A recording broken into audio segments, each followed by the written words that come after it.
Big boss Marathi season 5च्या घरात परत एकदा वर्षाताई आणि निक्की मध्ये शब्दांचा मार पाहायला भेटला। परत एकदा निक्की आणि वर्षाताई मध्ये भांडण पाहायला मिळालं। पण हे कशामुळे झालं आणि घरात जे नवीन पाहुणे आले आहेत त्यांचा नेमका काम काय आहे आणि त्यामुळे घरात काय काय गोंधळ होणार आहे याबद्दल मी पूर्ण माहिती सांगणार आहे या व्हिडिओमध्ये, तर व्हिडिओला शेवटपर्यंत नक्की बघा।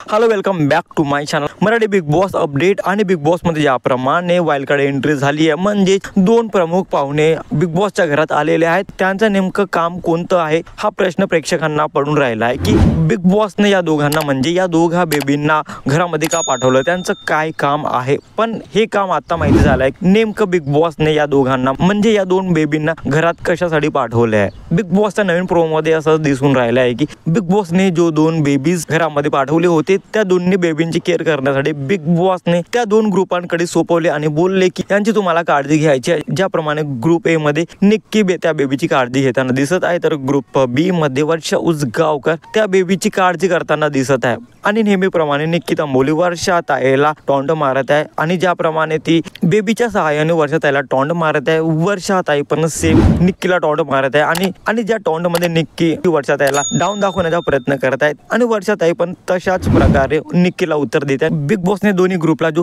टास्क दिला बेबी सांभाळण्याचा, दोन्ही ग्रुपने अतिशय चांगला खेळला आणि या टास्क मध्येच या गेम मध्येच या खेळामध्येच परत एकदा निक्की तांबोडीने वर्षाताईला टार्गेट केले आणि वर्षाताईला कमी दाखवण्यासाठी ती तिला इनडायरेक्टली टॉन्ट मारते आणि तिला बोलत पण आहे की बुक्की टेंडूर ताईला द्यायचे। म्हणजे परत एकदा निक्की वर्षाला टार्गेट करत आहे, परत एकदा ती वर्षाताईला प्रोवोक करण्याचा प्रयत्न करते, वर्षाताईला पुश करण्याचा प्रयत्न करते आणि तिला वाटतं की वर्षाताई खूप इरिटेट होईल आणि तिच्यासोबत भांडण करेल। आणि जरी आतापर्यंत वर्षाताईचा प्रवास बघितला असेल बिग बॉस मध्ये, तर वर्षाताई आणि निक्की मध्ये जेवढे पण भांडण झाले वर्षाताईने शांतपणे तिला उत्तर दिलेलं आहे। पण वर्षाताई कमी नाही, तिने पण निक्कीला सडेतोड उत्तर दिलंय आणि तिला पण बोललंय की ही बाई घरात दोष निर्माण करते, या बाईमुळेच घरात भांडण होतात। बेबी सांभाळण्याच्या या टास्क मध्ये परत एकदा वर्षाताई आणि निक्की मध्ये भांडण होणार असं बघायला दिसत आहे आणि ते होणारच मला तर वाटतं, कारण ज्याप्रमाणे निक्की वर्षाताईला प्रोवोक करत आहे असंच काही प्रकरण बेबी सांभाळण्याच्या टास्क मध्ये दिसत आहे। या अपडेट विषयी तुम्हाला काय वाटतं कमेंट मध्ये नक्की सांगा आणि अशाच इंटरेस्टिंग व्हिडिओसाठी भावाच्या चॅनलला सबस्क्राईब करा, शेअर करा। Thank you so much.